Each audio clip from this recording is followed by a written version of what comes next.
کمائی ہوئی کمائی جو ہے وہ پانی کی طرح بہائی جاتی ہے۔ ابھی مجھے ایک صاحب نے بتایا کہ ممبئی میں 2 شادیاں ہوئی ہیں مسلمانوں میں، ایک میں 1.5 کروڑ روپیہ خرچ ہوا، ایک میں 80 لاکھ خرچ ہوا۔ ہم نے وہاں اصلاحی تحریک شروع کی، ضیاء الحق صاحب نے بھی کوشش کی تھی، آرڈیننس پاس کیا تھا، لیکن یہ چیزیں قانون سے نہیں۔ آپ کہیں کہ کسی دعوت میں 50 سے زیادہ مہمان نہیں آئیں گے، وہ 100 آ گئے تو زیادہ سے زیادہ یہ ہوگا پولیس والوں کو رشوت کا کھاتا کھل گیا، جو یہ پیسے لے جائیے صاحب۔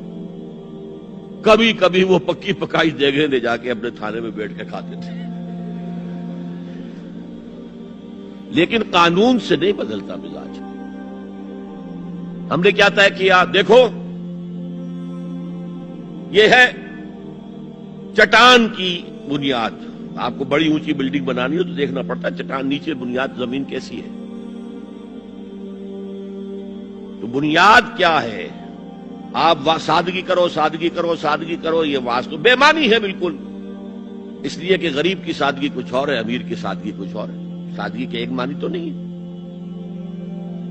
لہذا کوئی جو ہے راک فاؤنڈیشن وہ تلاش کی جائے، وہ ہم نے کی تلاش۔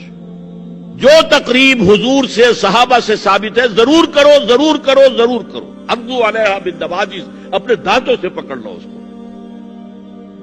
اور جو تقریب ثابت نہیں حضور سے اور صحابہ سے، یقیناً یہ کہیں باہر سے آئی ہے۔ یا تو ہمارا خاندانی پس منظر جو ہے، اکثر تو ہندوؤں سے مسلمان ہوئے، وہ سادات ہوں، صدیقی ہوں، فاروقی ہوں، عثمانی ہوں، وہی ہے نا جو باہر سے آئے تھے۔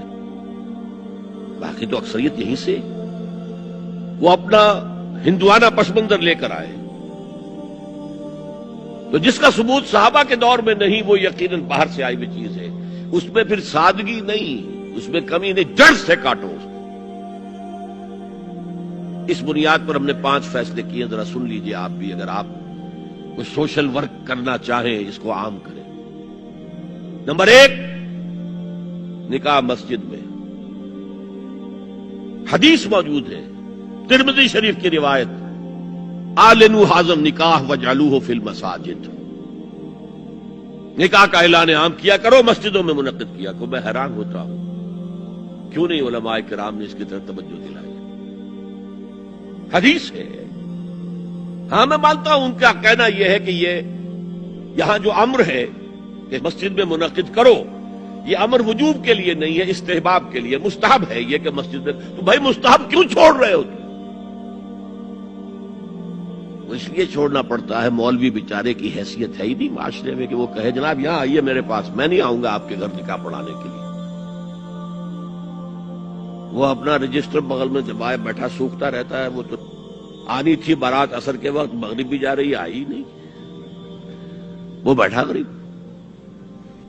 پہلے 20-30 روپے ملتے تھے، اب 200 300 400 ملتے ہیں، اور کیا ہے۔ میں نے انہیں یاد دلایا، دیکھو شرم کرو، عیسائیوں نے آج تک اپنے چرچ کی اور اپنے پادری کی عزت یہ رکھی ہے کہ شہزادے اور شہزادی کی شادی ہوگی وہ بھی پادری چرچ میں آئیں گے۔ شہزادے کی شادی ہو رہی ہے تو جو ان کی پارلیمنٹ کے ساتھ ہے چرچ، وہاں شادی، وہاں پردہ نہیں ہے، لڑکا لڑکی دونوں آمنے سامنے کھڑے ہو کر قول و قرار کریں گے۔ ہمارے ہاں پردہ ہے تو اس لیے لڑکی کے گھر بھی جائیں گے تو لڑکی تو محفل میں نہیں آئے گی، لڑکی کا ایک وکیل ہوگا، وہ وکیل اجازت لے کر آئے گا، 2 اس کے گواہ ہوں گے، اس کے سامنے اجازت لی گئی، پھر وہ نکاح خواہ کو اجازت دیں گے، وہ نکاح پڑھا دیں گے۔ پہلی بات یہ ہو گئی کہ نکاح مسجد۔ نمبر 2، نکاح کے موقع پر کوئی دعوت طعام نہیں، کوئی ثابت نہیں۔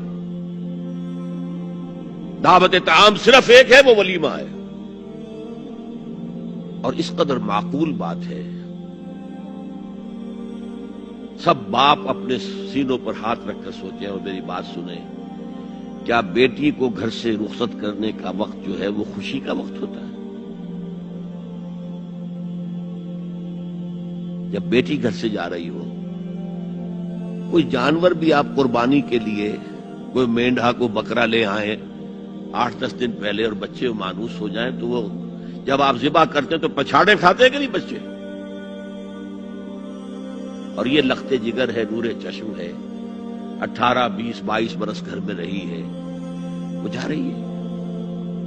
خوشی نہیں ہے وہاں، صرف یہ ہوتا ہے اے سائی آف ریلیف کہ ایک ذمہ داری کا بوجھ تھا، اللہ نے آج پورا کرا دیا، اتروا دیا بوجھ. پھر بھی اندیشہ ہوتا ہے، پتہ نہیں مزاج ملے نہ ملے، نئے ماحول میں جا رہی ہے، وہاں جا کر ایڈجسٹ ہو یا نہ ہو، اندیشے پھر بھی ہوتے ہیں. تو ان سے مرغ پلاؤ کھانا اور متنجن کھانا کوئی معقول بات نہیں ہے. معقول بات کیا ہے؟ لڑکا، اس کا گھر آباد ہوا ہے، وہ ولیمہ کرے، اس پر باقاعدہ احادیث اولبو ولو بشاتن، ولیمہ ضرور کرو چاہے ایک ہی بکری ہو تمہارے پاس، ذبح کرو، کاٹو، کھلاؤ گوشت اپنے دوستوں کو، احباب کو. یہاں تک کہا کہ بیس طعام الولیمہ، برا کھانا ہے ولیمے کا کہ اس میں غریبوں کو نہیں بلایا جاتا. ظاہر بات ہے مسلی کھلانے کے لیے تو ولیمہ نہیں ہوتا، اپنے احباب کو، دوستوں کو بلایا جاتا. پھر بھی میں تم سے کہتا ہوں کہ جسے ولیمے کے لیے بلایا جائے وہ اگر نہیں جائے گا تو اللہ اور اس کے رسول کے حکم کی نافرمانی کرے. تو جس رسول نے اتنی تفصیل سے حکم دیا ہو ایک دعوت کا، وہ دوسری دعوت میں بھی خیر ہوتا نہ بیان کرتا. جب نکاح مسجد میں اور کوئی دعوت طعام نہیں تو بارات کا تصور، خلاص. بارات کس بلا کا نام ہے؟ قرآن میں تو کوئی ذکر ہی نہیں، عربی میں یہ لفظ ہی نہیں. اجتماع طرفین مسجد میں ہوا، نکاح ہوا. لڑکی کو، حضرت فاطمہ کو رضی اللہ تعالی عنہا، کچھ خواتین جا کر چھوڑ آئی تھی اس حجرے میں جو ایک انصاری صحابی نے حضرت علی کو دیا تھا. ان کا تو کوئی گھر بھی نہیں تھا. کوئی حضرت علی آئے ہوں اور آ کر وداع کرا کے لے کے گئے ہوں. چوتھی چیز، جہیز کا کوئی تصور اسلام میں نہیں. خالص ہندوانہ رسم، خالص ہندوانہ رسم، خالص ہندوانہ رسم. ہندوؤں میں کیوں ہے؟ وہ اس لیے ہے، معقول بات ہے کہ لڑکی کا وراثت میں کوئی حصہ ہے ہی نہیں. وہ تو جب گھر سے نکل رہی ہے کچھ دے دلا کے رخصت کر دو. دان دہیج یہ خیرات ہے، لڑکی کا حق کوئی نہیں ہے گھر پر. اسلام میں تو لڑکی وارث ہے. والد فوت ہوں گے، وراثت تقسیم ہوگی. والدہ فوت ہوگی، وہ ان کی ہے ملکیت، وہ تقسیم ہوگی. شادی کے موقع پر کوئی جہیز اسلام میں نہیں ہے، قطعاً نہیں. غلطی سے حضرت فاطمہ کے جہیز کو جہیز کہہ دیا گیا. وہ جہیز کیا تھا؟ ایک پیسہ بھی حضور کے اپنی جیب سے نہیں تھا. اس شادی میں خاص بات کیا تھی کہ دولہا کے ولی بھی حضور ہی ہے. اور کون ہے؟ علی کا کون تھا مدینے میں؟ اور دلہن کے والد بھی حضور ہیں. اب حضور پوچھتے ہیں حضرت علی سے، تمہارے پاس مہر دینے کے لیے کچھ ہے؟ عرض کیا میرے پاس تو کچھ نہیں. وہ فقراء صحابہ میں سے تھے. فرمایا مہر تو دینا ہے. تمہارے پاس ایک زرہ ہوتی تھی؟ جی ہاں زرہ تو ہے. انہوں نے یہ سمجھا زرہ تو جہاد کے لیے ہے، کوئی وہ دولت تو نہیں ہے. فرمایا جاؤ اسے بیچو یا گروی رکھ کے قرض لے کر آؤ. وہ گئے، حضرت عثمان نے خرید لی اور کچھ دنوں کے بعد واپس کر دی ہدیۃً. یہ زرہ میں ہدیہ آپ کو کر رہا ہوں. اس وقت اگر کہتے چھوڑو علی، کہاں تو لو میں پیسے دے دیتا ہوں تمہیں، تو ان کی طبیعت پر بار ہوتا ہے. اس پیسے سے حضور نے کچھ پیسے گھر بھیجے اندر، دلہن کو ذرا تیار کر دو. اور کچھ پیسوں سے وہ ایک گدا جس میں کھجور کی کھال بھری ہوئی تھی اور 2 تکیے جس میں کھجور کی کھال بھری ہوئی تھی. ایک مشکیزہ، کنویں سے پانی تو لانا ہی ہے نا. ایک چکی، جو ہو یا گیہوں ہو پیسنا تو ہے نا.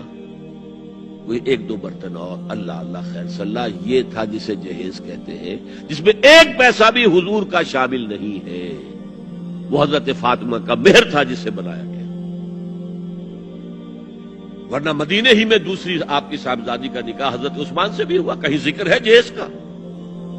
حضرت عثمان کا گھر بھرا ہوا، ہر چیزیں موجود، وہاں تو جہیز کا تذکرہ نہیں.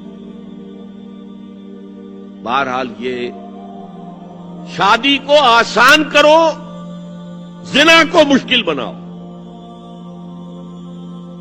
یہاں شادی کے لیے 9 من تیل ہوگا تو رادھا ناچے گی، ورنہ یہ کہ بڑی ہو رہی ہے، عمر ہو رہی ہے، سب کچھ ہو رہا ہے، لیکن کچھ تقاضے تو ہے نا، آخر کچھ تو کرنا ہوتا ہے نا، آخر کچھ نہ کچھ لوگوں کو تو کھانا کھلانا ہی ہوتا ہے نا، بارات تو آخر آئے گی ہی نا، کچھ نہ کچھ تو دینا ہی ہوگا، کچھ جوڑے کپڑے، کچھ یہ.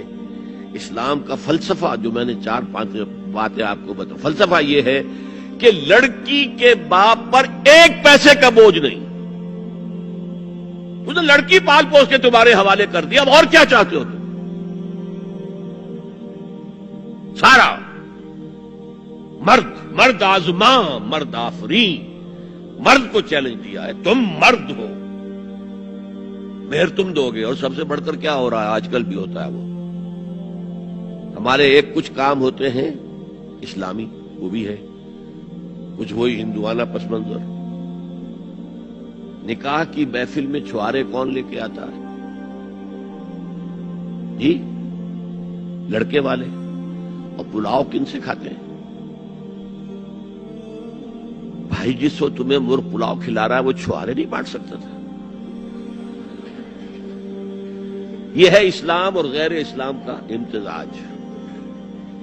چھوارے لڑکے والے لے کر آئیں گے اور پھر دعوت اڑائیں گے لڑکی والوں کی طرف سے.